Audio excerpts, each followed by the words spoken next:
Jaya Prabhupada, Prabhupada, Prabhupada, Prabhupada.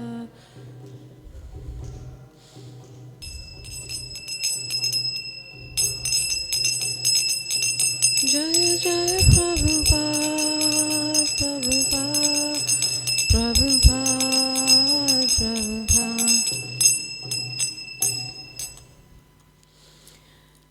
Hare Krishna, everyone. My apologies about that. Driving in the rain, my lift was a bit late. So today we're going to discuss the next 4 verses of the Sri Siksastakam. Okay. Jaya Radha Madhava Jaya Kunja Bihari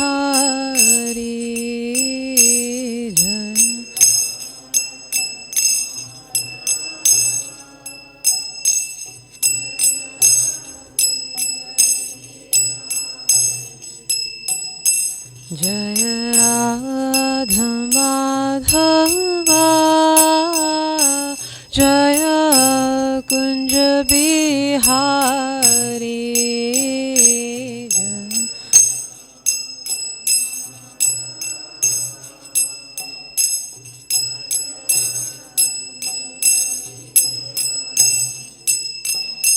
Jaya Gopi Jana Vallabha Jaya Girivaradhari Jaya Girivaradhari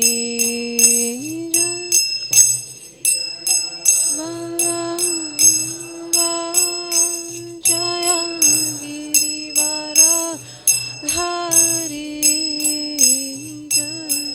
Girivaradhari Jaya Gopi Jana Vallabha Jaya Girivaradhari Jaya Girivaradhari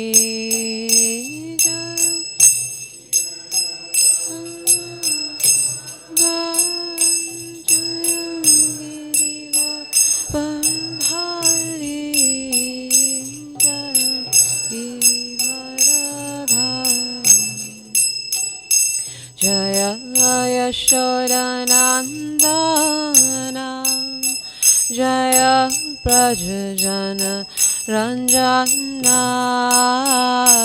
Jaya Yashodanandana Jaya Prajajana Ranjana Jaya Yashodanandana Jaya Prajajana Ranjana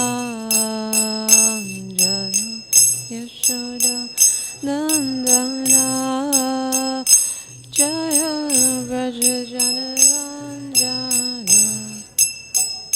Jaya Yamuna Tirafana Chari Jaya Kunja Bihari Jaya Kunja Bihari Jaya Yamuna Tiravana Chari Jaya Kunja Bihari Jaya Kunja Bihari Jaya Yamuna Tiravana Chari Jaya Kunja Bihari Jaya Kunja Bihari Jaya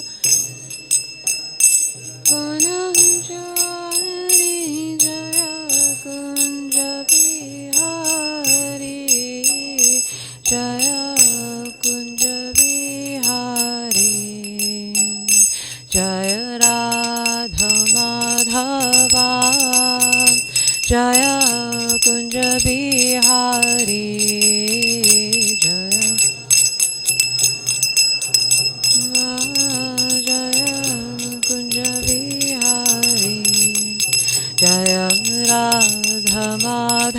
Madhava Jaya Kunja Bihari Jaya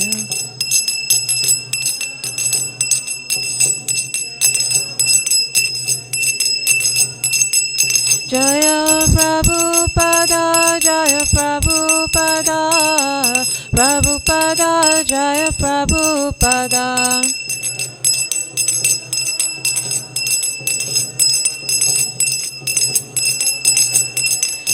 Nitai Gaura Hari Bol, Hari Bol, Hari Bol, Nitai Gaura Hari Bol.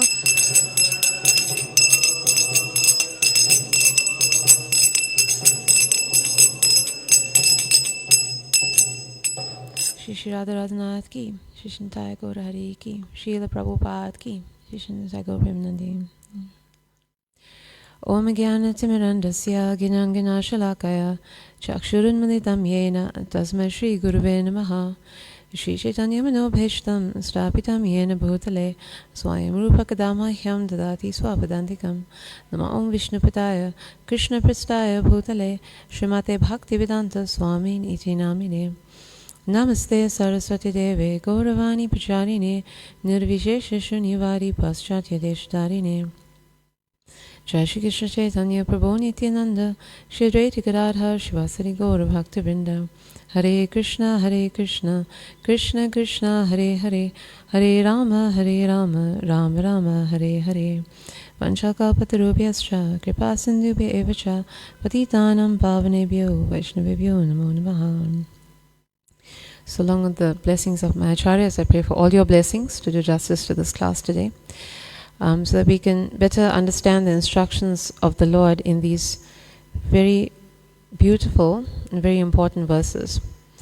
So the meaning is actually so deep, something that belies the translation if we look at it. So Shloka 5. Ainanda tanuja kinkaram patitamam vishame bhavam bhudo kripaya tava pada pankaja sitaduli sadrisham vichintaya. And the translation is, O son of Maharaj Nanda Krishna, I am your eternal servitor. Yet somehow or other I have fallen into the ocean of birth and death. Please pick me up from this ocean of death and place me as one of the atoms at your lotus feet. So in this verse,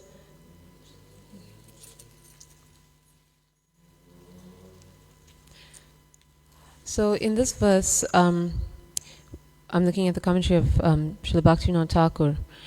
He's making us aware that we should be understanding of the afflictions that we're going through all the time, because we forget very easily. Right? We have some difficulty, we get a little philosophical about it, but as soon as the difficulty is over and things are a little better, then we think, okay, things are not so bad anymore. This is our nature. This is what illusion is, actually. Because in this situation, there isn't actually any bright side, any positive. Right? And people may accuse us of being pessimistic. But let's look at the analogy that Lord Chaitanya has used in this verse. It's a very nice analogy, right? And it's exactly our situation. Because Srila Prabhupada says that if you're dropped in the middle of the ocean, no matter how good a swimmer you are, you're going to struggle. Right? It's almost certain death, especially if there's no rescue vessel in sight. And nobody can actually keep up swimming in that environment. But imagine that you're in that situation, and every time you get up for air, even if it's a precious few seconds, you think this is happiness. That's the reality of what we're experiencing in this world. Right? We're thinking that these few fleeting moments where the pain or the suffering or the trouble stops is happiness. So again, to look at it like this is not being pessimistic, because if we understand that this world is a place of misery, then the concomitant understanding is that there is a place of eternal happiness. And if we're aiming for that, then that's overwhelmingly positive, right? We have a goal where we can achieve the happiness that we want so much in this world. And it is intelligence to stop trying to find that happiness here and to look for it where it's actually possible, right? Where we should. To spend our energy to achieve it where it can be achieved. Right? So to just be trying to achieve happiness in this world, there's a very fine line between being positive and being an illusion. And we find ourselves on the wrong side of that line most of the time.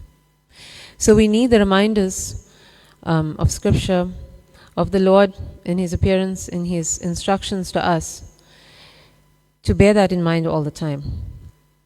Okay. Even the times where people do have some happiness, in the back of their mind they have all the struggles and the troubles, right? You go on a holiday and you're worried about whether the house is going to get burgled. And you're stressing about the expenses while you're there. The weather gets bad, you get sick. Right?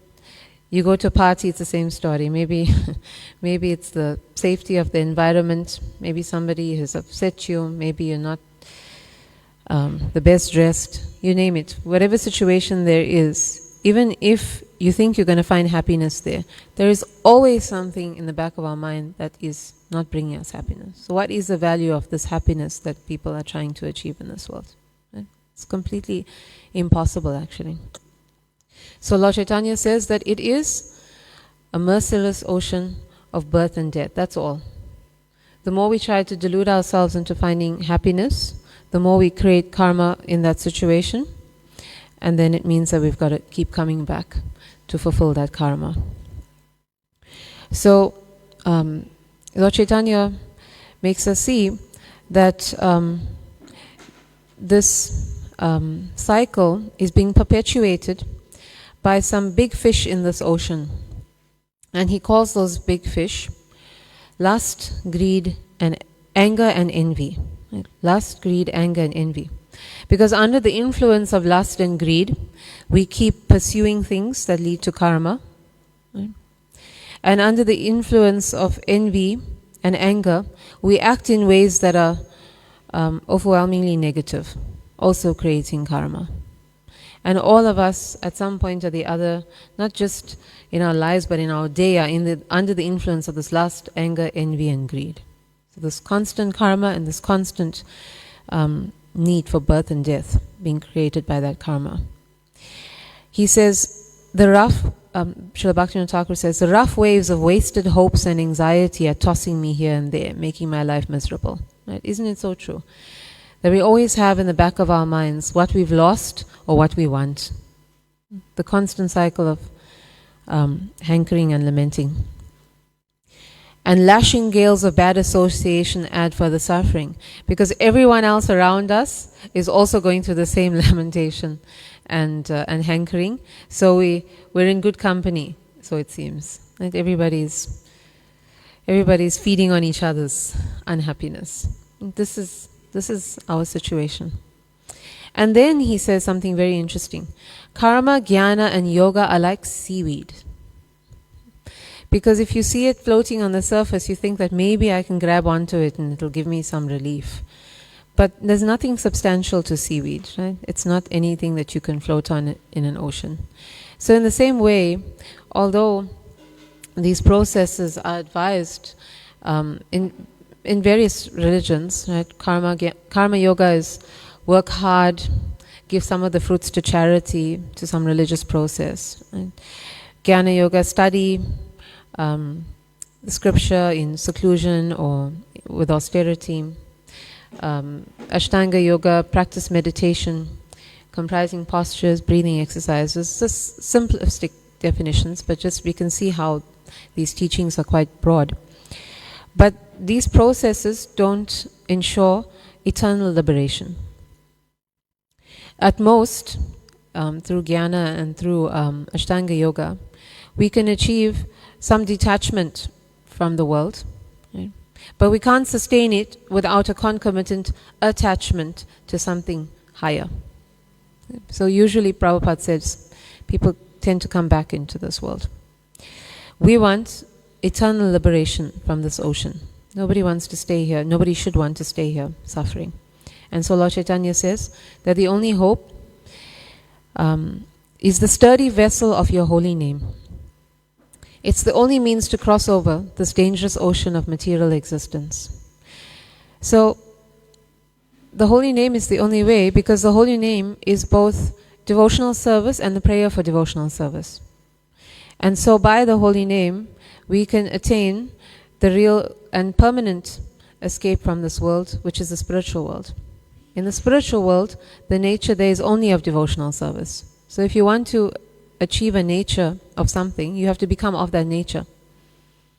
So if somebody wants to go into outer space, they get the equipment in order to make them a creature of outer space. Right? They get the suits, they get the oxygen. If you want to go into the water, it's the same thing. You've got to adapt to the conditions of the water. Scuba suit, oxygen tank. So, if you want to get to the spiritual world, you need to adapt to the conditions of the spiritual world. And the condition of the spiritual world is devotional service. You can't get your passport in there without it. So the holy name is the boat over this ocean to get to the other side, to get to the spiritual world, to be a part of that spiritual world and never come back. So he says, knowing this too well, I have acted. I begged passage aboard the ship of the Lord's holy name from my spiritual master. Right? By his causeless mercy, it was awarded. Right? Through the mercy of the spiritual master, through his initiation of us into the holy names, we get admittance on the passage aboard the ship. O Lord, you are known as the protector of your devotees who are souls surrendered to your lotus feet. Please accept this homeless destitute. Cleanse me of all my faults and consider me a dust particle at your lotus feet. So Srila Bhaktivinoda Thakur says that if we've gotten passage aboard this ship of the holy name, don't go back. There's nothing else that this world can offer us. None of the other paths are going to get us salvation from this world. Right? Neither bhakti, neither the path of enjoyment, neither mukti, neither trying to get liberation. Right? That is a temporary goal. Liberation usually refers to getting out of the material contamination and perhaps getting to the impersonal Brahman. But this is not the eternal goal for the soul. It's not the highest goal for the soul. And he's going to actually describe to us what that goal is in the coming verses. So, in Chaitanya Charitamrita, it said that the Lord in great humility, considering himself a conditioned soul of the material world, again expressed his desire to be endowed with service to the Lord. Because this service is our constitutional position. It's where we came from. We came from the spiritual world and we came from serving Krishna. So wanting to go back there, it's not something foreign. It's something that is our actual nature. And someone may ask then that if this is our nature, then why does it seem so foreign? So Srila Bhaktivinoda Thakur says that it is because that nature is just covered by being in this material world. And as long as it's covered, then that attraction is to Krishna is also covered. There's a verse by Prahlad Maharaj from the Srimad Bhagavatam where he explains that we must develop our attraction for Krishna like iron is attracted to a magnet. It's a natural attraction, but if the magnet or the iron is covered by dirt, the attraction is not there. So the material world is like that dirt that's preventing that attraction from being realized. Otherwise it is there, it is natural. This whole process of reviving our love for the Lord and eventually attaining that love, it's not foreign to the soul. So Srila Bhaktisiddhanta Saraswati Thakur, he says that only when we get the shelter of the lotus feet of the Lord, then we have protection from this ocean. Right? But in order to attain that shelter, we have to give up taking shelter from the material world. So we take shelter in different ways. We take shelter from our family members. Right? We depend on them. We always have that connection who can get us out of trouble. Right? Or we depend on finances. That'll get us out of trouble. Insurance policies. Right? The government. You name it. There's always something that we think we can depend on, right, in this world. How many times do we go through a crisis and we don't think of the Lord first? We actually think about who we can call, or what we can call, or what we can depend on. But the reality is that as long as we're taking or depending on shelter from all these different things, we can't get the exclusive shelter of the Lord. Right? If your arms are full, you can't hold any more. If a glass is full, you can't fill anything else into it. So we have to gradually relinquish all these other shelters and all these other ideas that we can get shelter from anything else in order for us to get shelter at the feet of the Lord. And to that degree that we surrender to Him, He will accept us. So in this verse, Lord Chaitanya Mahaprabhu is saying that I'm letting go of everything else. I'm not even grasping at those seaweeds. I'm not expecting anything to save me but your lotus feet. This is all that I'm depending on. That should be our attitude. So when we give up all these material attachments, that stage in devotional service is known as anartha nivritti, right? It's a giving up of all of our habits, all of our bad qualities. So therefore Bhaktisiddhanta Saraswati Thakur says that this verse is referring to that. Because when you give up all of those things, then you can take shelter of the Lord. Then you can surrender to Him. You're not holding on to all of this anymore. It's not your shelter. It's not your attachment. It's not absorbing you. You're ready to actually be fully surrendered to the Lord. So he says that when we reach this point, it's like we get a rebirth. And he calls that rebirth Jatarati. Jatarati is now we are reborn of love. Love for the Lord. It's given our lives new meaning. And he says that the difference between one who is not yet born of this love, that means someone who has not cleared all their offenses yet, right? That person who is ajatarati, is the opposite. When you add an a before a Sanskrit word, it means the opposite. So ajatarati, somebody who is not yet born of this love. That person, the difference between them and the person who has been reborn of the love, the difference is in the quality of the chanting. That's the difference. That's what actually helps us get to the stage of letting go of all our material attachments. So when we make that prayer, please Lord, purify me of all my sins, we have to remember in the back of our mind that it's also dependent on us, how attentive we're chanting, and whether we're actually improving in the quality of our chanting. That's what Srila Bhaktisiddhanta Saraswati Thakur says.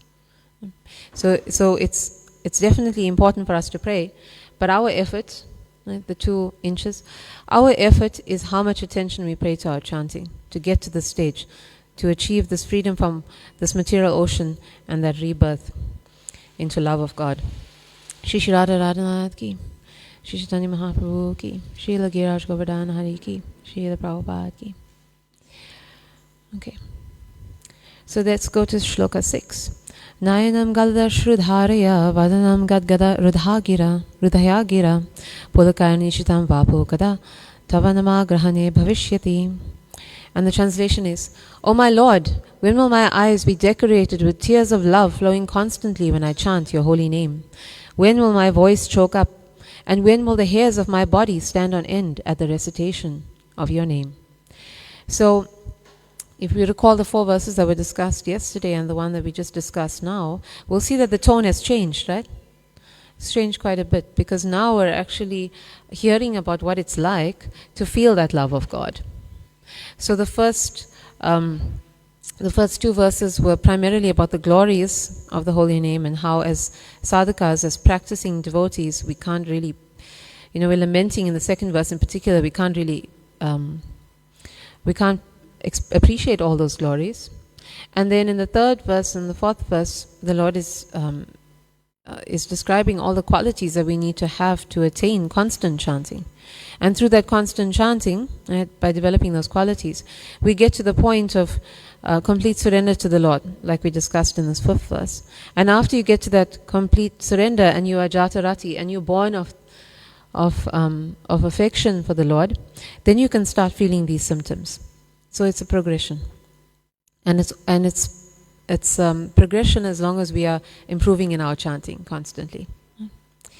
So then we can come to this point of feeling these ecstatic symptoms. So Srila Bhaktivinoda Thakur says that we get here with the assistance of the Lord's Hladini Shakti. Right? And the Hladini Shakti is, of course, Srimati Radharani. So we start steadily with sadhana bhakti, right, like we said in the first 5 verses, and then with her blessings and mercy and that of her dear devotees like the spiritual master, we come to this point. And this point, Srila Bhaktivinoda Thakur, is actually bhava. He says it's bhava. So progressively in the first 5 verses we've gone through shraddha, some faith in the holy names, engagement in the chanting of the holy names, bhajana kriya, in the association of devotees, sadhu sangha, right? Particularly with the blessings of the spiritual master. Then we've cleared our material contamination, anartha nivritti. From that we've become fixed in the chanting, nishta. We've developed taste for it, ruchi.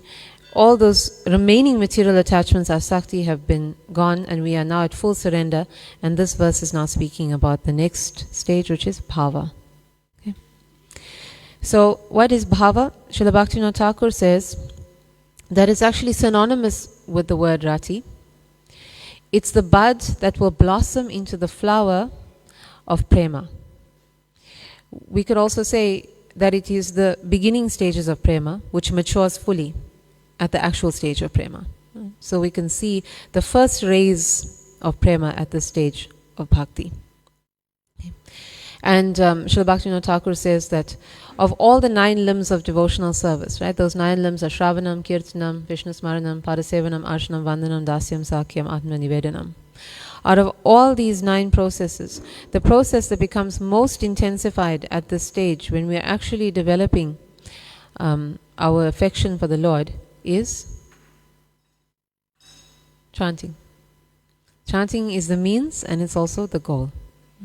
So out of all those processes, this is actually what we're attaining to. We're attaining to better chanting. That's what we're aiming for. So the interesting thing is that these symptoms of bhava, aside from the ecstatic symptoms that are described in the verse, are actually very practical. The first, there's 9 of them. The first is that he is anxious, the devotee who has reached the stage, he is anxious to utilize his time in Krishna's service and does not like to be idle. Okay. So we're gonna listen to these descriptions and see where we actually fit, and it's a good one to start with because everybody's ideal is not doing anything. So as long as we're not anxious to utilize our time in Krishna's service, we're not there. He is always reserved and perseverant. Right? So we need perseverance as well. Detached from all material attraction. Right? Everything material. Does not long for any material respect in return for his service. This is very important because sometimes we think that as long as we're engaged in service, it's good. But what kind of service that is important. One of the things that we should do when we're engaging in the service is not need anyone to praise us for it. He is certain of Krishna's mercy. So we carry on with the faith that even if somebody doesn't recognize us or nothing's actually been said about our service, Krishna's mercy is there as long as we're doing it sincerely. Always eager to serve the Lord faithfully, even if we don't like the service. He is attached to the chanting of the holy names. And this is not just kirtan. We must look forward to our japa. We must feel that attraction for chanting the Lord's holy name. It shouldn't be a chore. Right?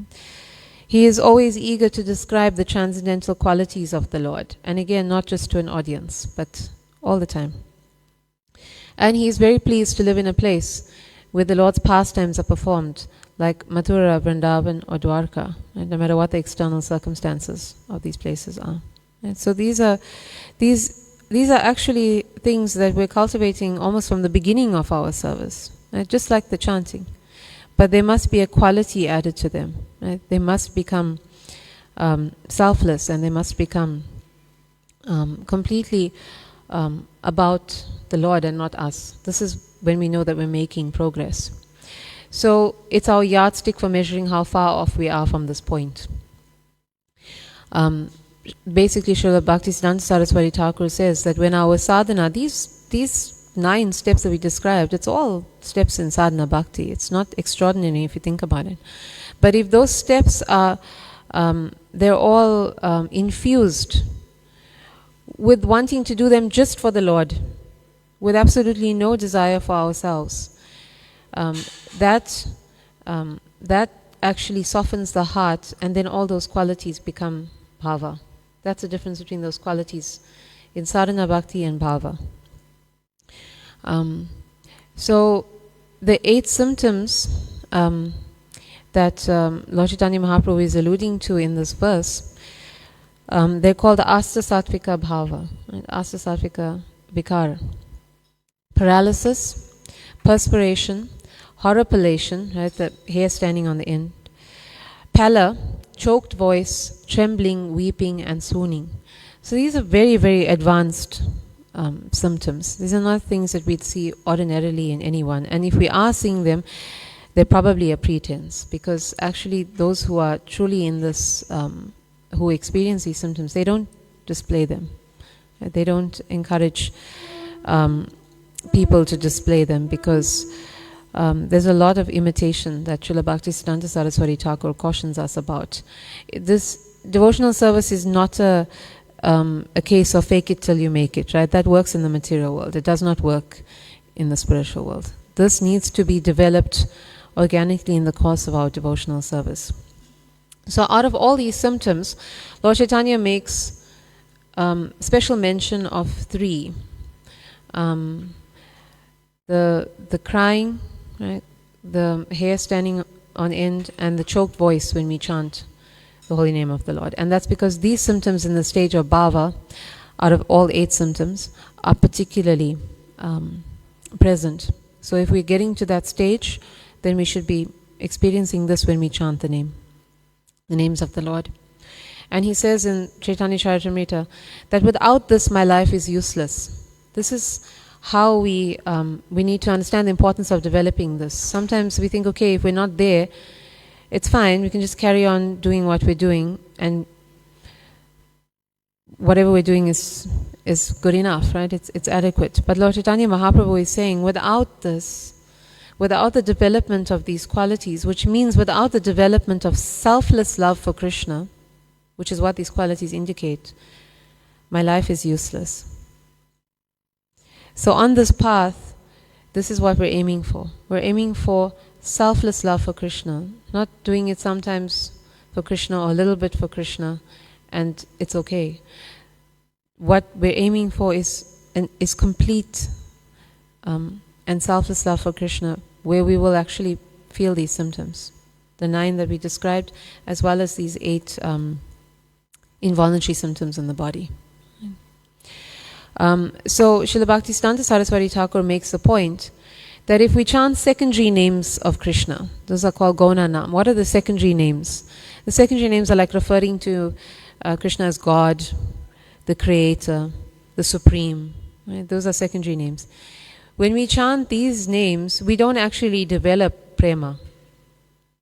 We only develop love for God when we are referring to His direct names. Right? And it actually brings Him a lot of pleasure if we call Him by His names. Hence, throughout our spiritual development, we're always referring to Him directly.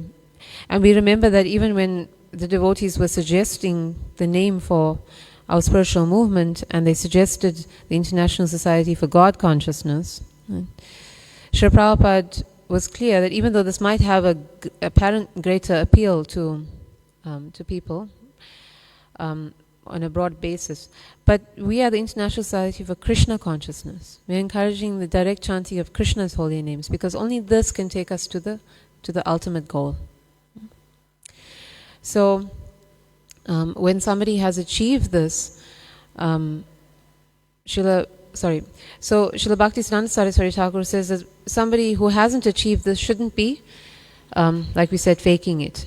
And he says that the shloka doesn't refer to those who have naturally moist eyes, whose eyes tear up. And that's not bhava.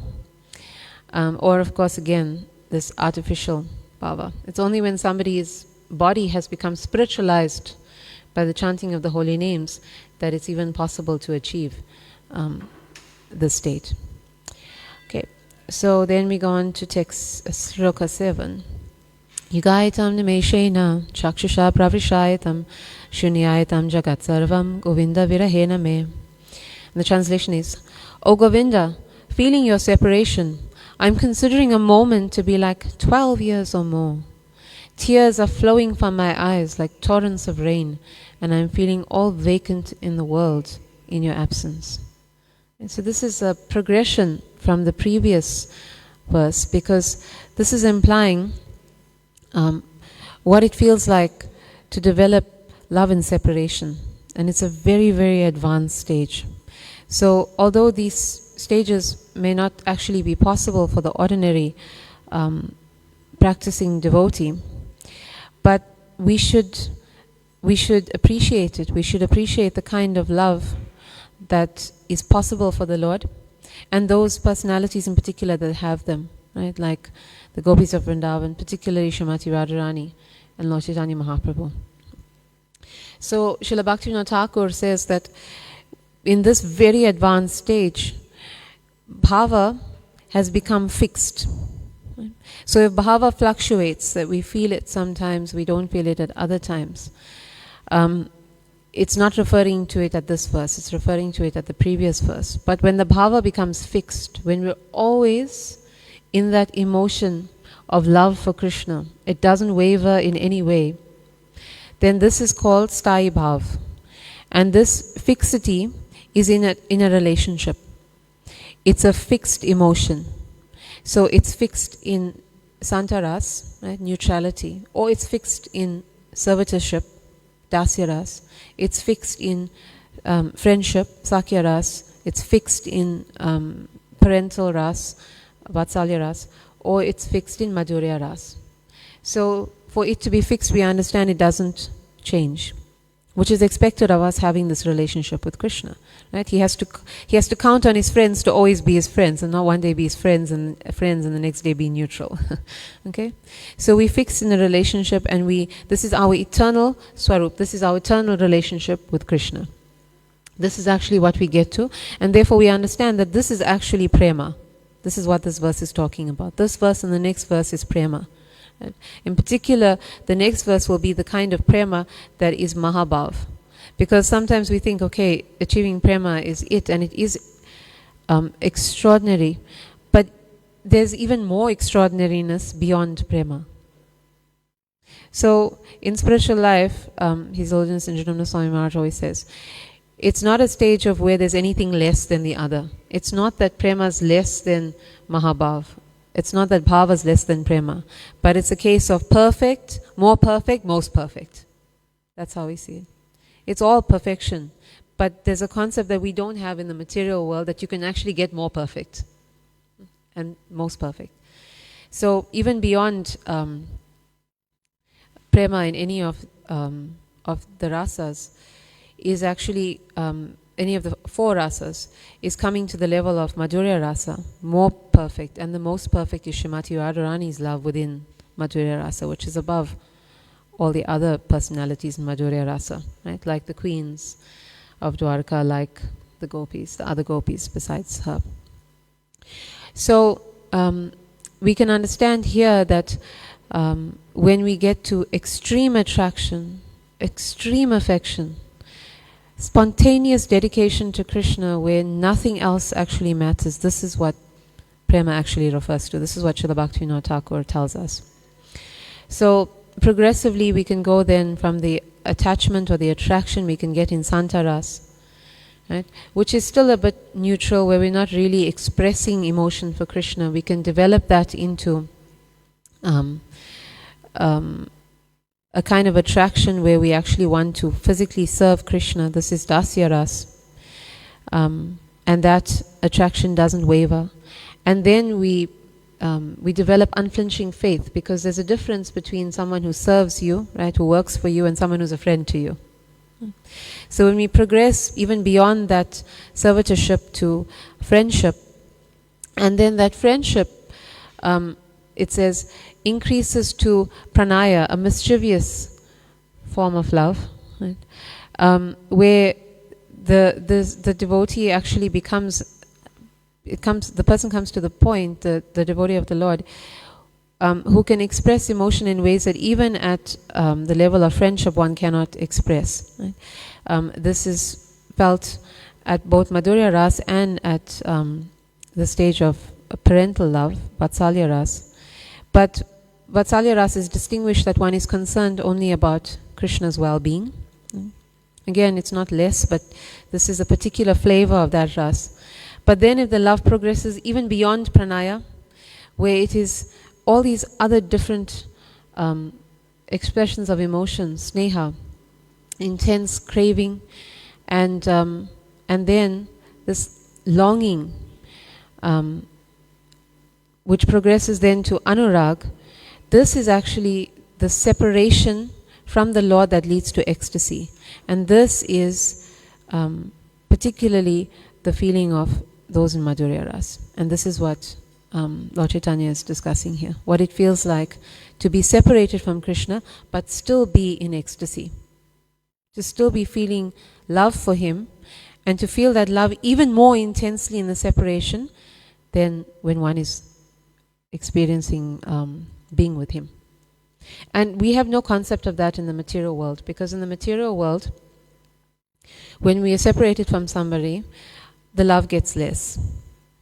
Sometimes it even develops into the opposite. We get frustrated with them for not being with them. Sometimes even angry if we think that they're staying away from us. Right? This is not what happens with spiritual love. With spiritual love, it intensifies so much that nothing else, when one is in separation, nothing else exists or matters but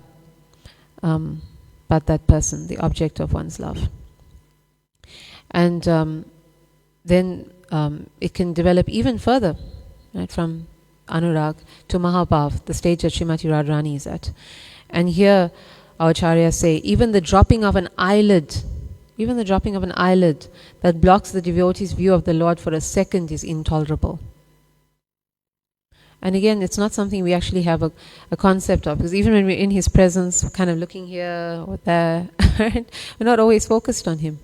But the person, the devotee in at the level of Mahabhav, can't even tolerate the blinking of an eyelid. That's how intense their love for Krishna is. And therefore, a mere moment is stretched to eternity, timeless eternity. Okay. So these topics, of course, are a little beyond our scope, but it's to give us an understanding of what Lord Chaitanya Mahaprabhu is actually describing to us here. How deep this process can actually get. And honestly, how far we actually are. Right? But we have to know the goal in order to try and achieve it. Right? Of course, Mahabhav is not possible for us. But like we said, we can attain prema in any of the rasas. And we can always revere those divine personalities who have the Mahabhav. Srimati Radharani, Lord Chaitanya Mahaprabhu. Okay.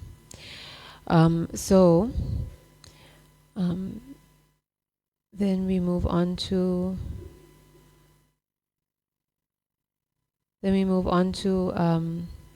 okay, before we move on to the next point, Srila Bhaktisiddhanta Saraswati Thakur makes he builds on the point that we just made now, that whereas separation in this material world is miserable for us, but the devotee endures that separation in order to continue loving Krishna.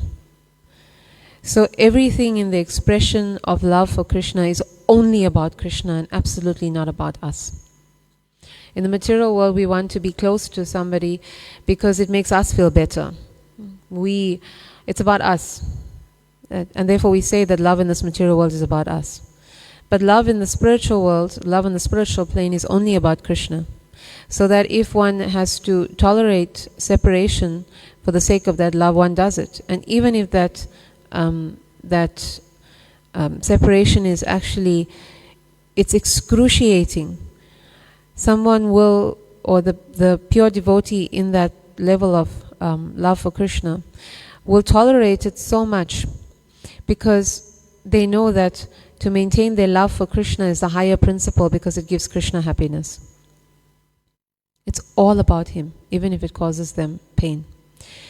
And so we remember the words of Srila Madhavendra Puri, O compassionate Lord of the helpless, O Lord of Mathura, when will I be able to see you now? Your absence has made my stricken heart extremely anxious. O my beloved, what am I to do now? But in that state, one doesn't try to alleviate one's misery, one's sorrow, one's separation. One just bears it out of love. This is very extraordinary. So this sentiment is carried much deeper in the next shloka, shloka 8, the last shloka, which is actually the level, describing the level of Mahabhav. Ashlishyava padaratam vinashtamam adarshanan mamahatam karotava yatatatava vidadhatu lampato matprananatastu sa evanaparaha. And the translation is, I know no one but Krishna as my Lord, and he shall remain so even if he handles me roughly by his embrace, or makes me broken-hearted by not being present before me. He is completely free to do anything and everything, for he is always my worshipful Lord unconditionally.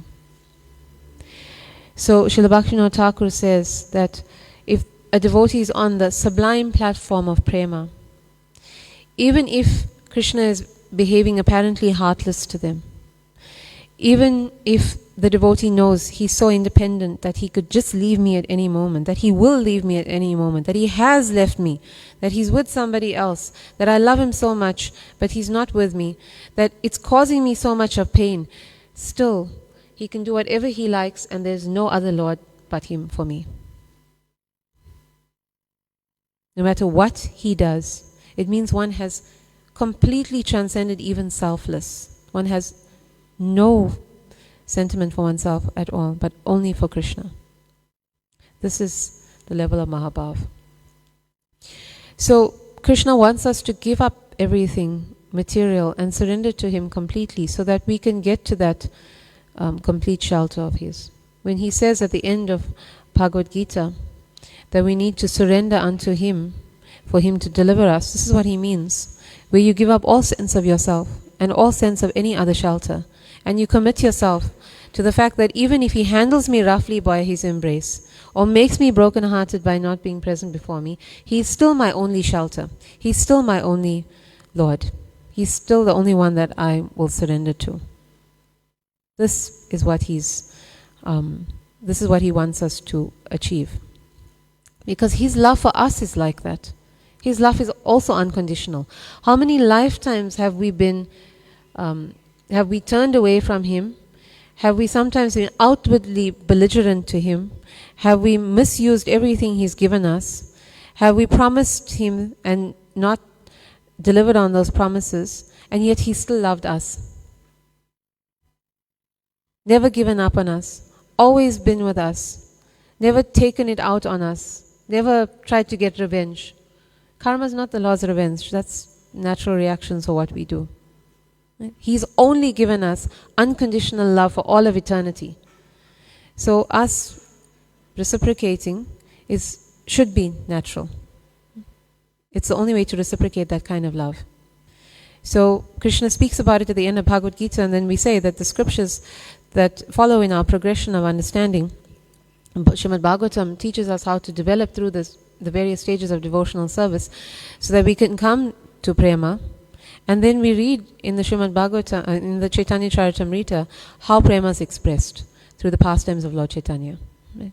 By seeing how he actually displays these. Because the sacredness of Srimati Radharani's emotions are not described in literature conventionally. But Lord Chaitanya Mahaprabhu has displayed them for us to understand what it means to actually progress in love for Krishna.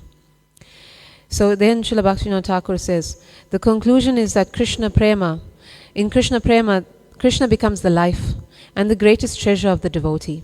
In this mature stage of devotional service, the sublime exchanges of mutual attraction between the Lord and the devotee flower into full bloom. Srila Bhaktisiddhanta Saraswati Thakur then makes another important point, that in our development to get to this point, to this full bloom, we have to undergo a lot of purification. And he says that unless that purification is carried to the point of achieving this prema, it has no purpose. So, in this material world, everyone tells you to be good and do good, but they don't really tell you why. So if you're not using that goodness, it's not for goodness sake. If you're not utilizing that goodness to develop prema, Srila Bhaktivedanta Saraswati Thakur says that it has no function. It's not going to help you achieve anything. You may get to the higher planets, you'll fall back down. One is just going to carry on cycling in birth and death. The purpose of goodness then is actually to help us to get to prema. It's a stepping stone on the way there. This path of Krishna consciousness, therefore, Srila Bhaktisiddhanta Saraswati Thakur, he says that another name for it, another term for it is prema dharma. Prema dharma. It's a duty of love that we have to get to this point. This is what we're here for. And he says that this dharma, it overcomes or it surpasses all the others that are commonly known to religion. Right? Conventional religion, dharma, artha, kama, moksha. Right? There is nothing so sublime as this prema. This is the actual height of achievement of all religious processes, of all goodness, of everything actually that one can attain in any realm of this world or the next. And then he concludes by saying that we could question that Lord Chaitanya Mahaprabhu is saying in this verse that there could still be bliss. There could still be bliss in our relationship with Krishna. But Srila Bhaktisiddhanta Saraswati Thakur says that even that bliss is not of interest to the devotee. The devotee who loves Krishna, even though they know that this prema is going to bring them the greatest of happiness, happiness that no other state in this world can ever bring us, it's still of no consideration to the devotee. In fact, on that level, bliss, misery, apparent misery, suffering, anguish, it's all the same. Everything is the same as long as it's bringing us or bringing Krishna pleasure. Okay. So the sole intention is to please Krishna and increase one's loving service to him. That's all. And so we're encouraged all the time, even in our prayers, to only pray to please Krishna and nothing else. We may not be there yet, but we have to keep in mind what this ultimate goal eventually is. This is how we do it, by reminding us constantly, this is what we're aiming for. We're saying it now, but one day we need to say it and mean it. That is only about Krishna and not us. So then, Srila Bhaktisiddhanta Saraswati Thakur, he concludes by saying that at this stage, when someone has this kind of love for Krishna, that Krishna says, like he says in the Srimad Bhagavatam to the gopis, I can't repay you. Imagine that he has everything in all of creation, but he has nothing to give someone who has this kind of love for him. He considers himself the eternal debtor to such love. So he tells the gopis that this kind of love, your love, and for me, my love for you, it's unblemished, and we can understand why. Because in this world, we only conceive of love that has motive, and that is lust. That's not love. But this love which we've been describing, which we now have a very good idea about, that love that is so completely pure, it can never be lust. So that silences the arguments of those who claim that Krishna's relations with the gopis are lustful. Right? They have no idea about what this kind of love is. Right? It's beyond our comprehension. To the point where God says, I actually have nothing to give you in exchange, even though I actually have everything. And then he says, let your own good deeds, let your own achievements, what is that? Their own emotions, their own love for him, let that be your reward. That's the ultimate reward for anyone who reaches this point. So Lord Chaitanya Mahaprabhu is his emotions at this stage. This is actually displaying what this true love is. Right? So to end off, Srila Bhaktisiddhanta Saraswati Thakur says that we can see that there's also themes across the 8 verses of the Siksastakam. That the first 3 verses at least has been about, the first 5 verses have been about Sambandha, where we're getting that knowledge of who we are, who Krishna is, particularly who Krishna is as his holy names, and what our duty is, which is devotional service. That the whole 8 verses is about abhideya, it's about devotional service, because like we said, it begins with getting some faith in the holy names at the beginning, with the glories of it, and it builds up to the highest level of devotional service. But prayojan, this highest love of Krishna, that is in particular in the last 3 verses. Right? That's bhava to prema. And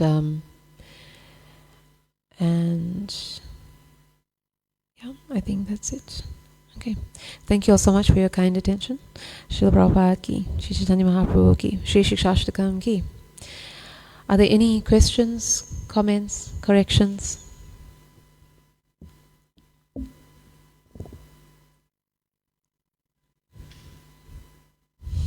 Okay, nothing. Thank you so much. Hare Krishna.